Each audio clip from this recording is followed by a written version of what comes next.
Mitaina Kukizo bu separate tawbani Kukizo mi council Kukizo council gi secretary information Khaiko hau gangtena thadorpa chirol amana hairibadi ngarang pauche singda BJP gi Northeast in charge MP Samit Patra na phongdokiba wafam chingda react tawrakkibadi Manipur da president role thamlakkibagi warolda Samit Patra na Manipur gi territorial integrity amadi illegal infiltration da BJP na compromise tawroi haikiba wafamda Kukizo council na hairak-libadi Samit Patra na munna khangdabagi wafamda haukiba May 3, 2016 da Mitai na Manipur gi territorial integrity physically violate tawki Mitai singna church amadi yum kaya Imphal Valley da thugaikibaga loinana Kukizo singbu namduna disclose ohenki and birena ethnic cleansing da luchingki haiba wafam kaya chirol asina phongdorakli Chirol asina makha taribadi Mitai na separate tawriba Kukizo sing irang asida miyoi kya sikhibaga loinana miyoi kaya na mayumda lehendre haibaga loinana Manipur state da president role thamlakpa state lengang na irang asi politically oiba settlement puraknaba amadi ing tapa afaba umlonaba oyani haina Kukizo na masigi thajaba thamli Anauba lusingba amag khananaba BJP gi MLA singna taunariba camp chinge maraktagi speaker Satyabrta gi camp asina Kwaidagi sawa kem oiri haiba tari.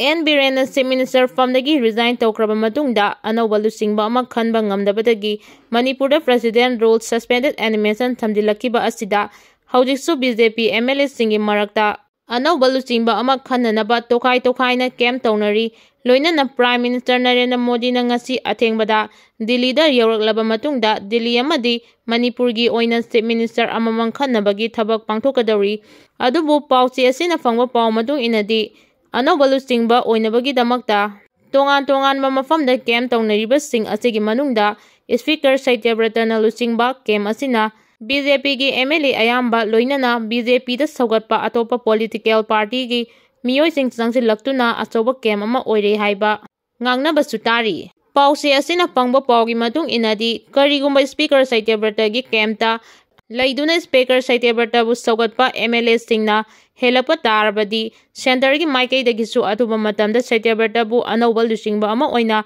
khalakpa yabagi thajaba wangna lei haina so ngangna batari loinana hiram asigi matangda Manipurda leiriba Samit Patra su kem tawnariba sing asigi marakta MLA singna mapungpana saugatpa miyoi adu kanano haibadugi pau kupna lauraba matung center gi lusingba singda pau pibagi thabaksu chathari haina su thajanari amaromda hojik Imphal da leiriba Samit Patra na ngarang tongan ba mafamda BJP gi MLA HOUKIP TS Basanta Kumar Govindas Konthaujam amadi JDU gi Usap Udinga Imphal Hotel da unaduna wari sanaki hairi HAIKHRE kunngakpagi asiba haksang lausinkhre mamang chahi 2023 gi December 13 da Thawal District ki Hairok Police na Konba Salungpam High School manakta Thawal District Commando na nongmaina kapada HAIKHRE kunngakpani haina khunja singna phongdokiba HAIKHRE Laisram Priyam Elias Prem gi nahal makai lausinduna leirakiba Thawa yaudraba haksang asi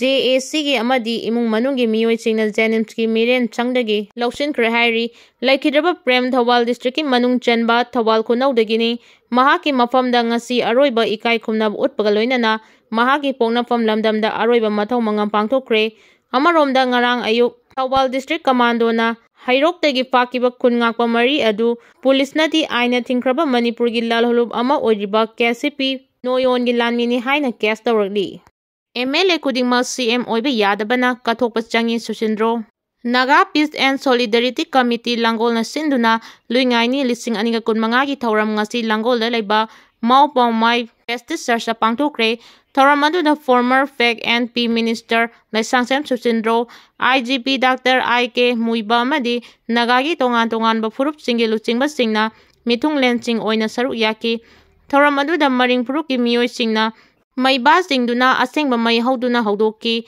loinana tongan ba naga purup singi jago isai singchu khudol tangki thauram aduga mari leinana athoiba mitung lengi warol piraduna former minister L.SUSINDRO SUSINDRO na phongdokibada miyoi bana hingbada chana bachinjak leitaba yade masi leinaba honabada mahai marong thaba si yana maru oi asigomba kumai asina mahai marong singi maru oiba adu mayek thengna takli haiki thauram ase saruk yaruraga thorakpada Paumi Singna hangma wahang amagi paukum piraduna SUSINDRO na hai former Chief Minister Nongthoma Birena Famthadokpagi chirolda mahakna tawramba amadi makha tana tawhaningba thabak kaya ama iduna hakiba adumak thagatningaini. Mahakna fam thadokiba ase miyamgi khanduna maru oiba maram kaya ama leirangani. Laingak asi amu hanjilaktaba haibase leader singna laurakpa waremna oigadabana haudik fawba khangba ngamdri adumakpu MLA khudingmak chief minister oiba yadabana kathokpa yamna mathau tai. 2013 isada minister pirakpa matamda laingak amadi Manipurgi khanduna kathokki. Asigumba kathokpa ngambagi spirit adu yamna mathau tai. Adumakna so 2012 da minister amuk fangkibani. MLA ama oirakpa haibasi CM oiba yabagi qualify oirabani haiki. BJP MLA PAOLIENLAL HOUKIP Assembly Speaker na disqualified tawam thui Joy Kumar. Manipur thugainaba wafam phongna ngangliba BJP MLA PAOLIENLAL HOUKIP pu Assembly Speaker na MLA oibadagi disqualified tawam thui haina NPP Manipur State Unit ki President Yumnam Joy Kumar na phongdokre. Naurem thongda laiba masak yumda ngasi paumisinga unabada mathaki wafam asi phongdokladuna hanagi Deputy CM Joy Kumar na hai.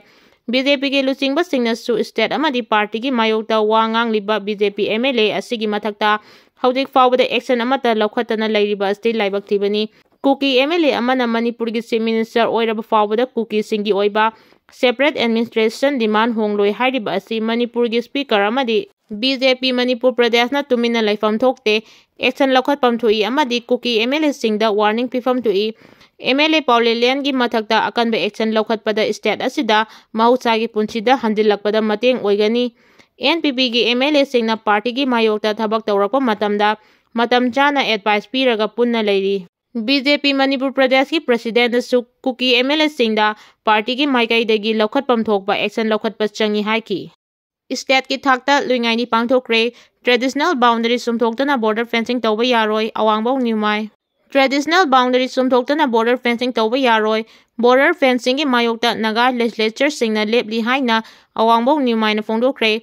Wafam asi United Naga Council gi midyeng makhada luingaini 2015 state level organizing committee na sinduna Senapati headquarter gi Katomaida pangthokiba luingaini 2015 gi thoramda phongdokibani. Celebrating Naga cultural fusion haiba thimda pangthokiba thoram aduda saruk yaraduna hanagi minister awangbaw niumai na hai. Manipurda lairiba Naga legislature singna su Naga gi solution puraknaba amatoina lepli. Border fencing gi matangda su traditional boundary sumthoktana border fencing tawba yaroi haibase Naga legislature singi firepni.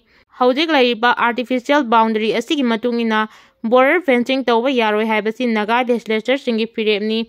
India amadi Myanmar na maning makha tamdringaidagi Naga miyamna maning tamna leijaramba lambu British na mayai dubat khaidoktuna yenthokibani. Thawong asigi mayokta Naga miyamna ngasi fawba leptuna lakli. Maram aduna Myanmar gi ngamkhai manungda oirabasu border fencing khaduna Naga ichalinau sing tokhaina dahanba yaroi. Naga miyam gi sentiment ikai khumnagani. Miyam gi apambada Naga legislature sing chatkani haiki. Manipurda PR thamdiliba PM amasung Home Minister gi khwaidagi chauna asoibani Gaurav Gogoi.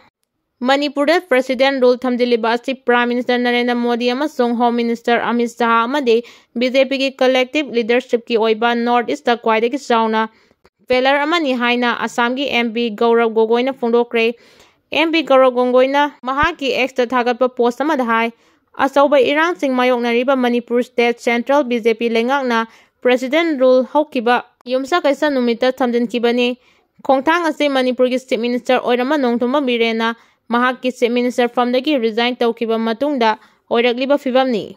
Lok Sabha da Congress ki deputy opposition leader oiriba Gaurav Gogoi na hai Manipur State President rule thamlabaso Manipur da thoglibi irang asigi waroisin puraktuna law and order mahusagi fibamda handil halaknabagi road map laite. Manipur da President rule thamliba si BJP Central Laingakna Manipur gi misam miyambu karisu oina khande takpani haibase India pumana mayek chengna khangba ngamle haiki.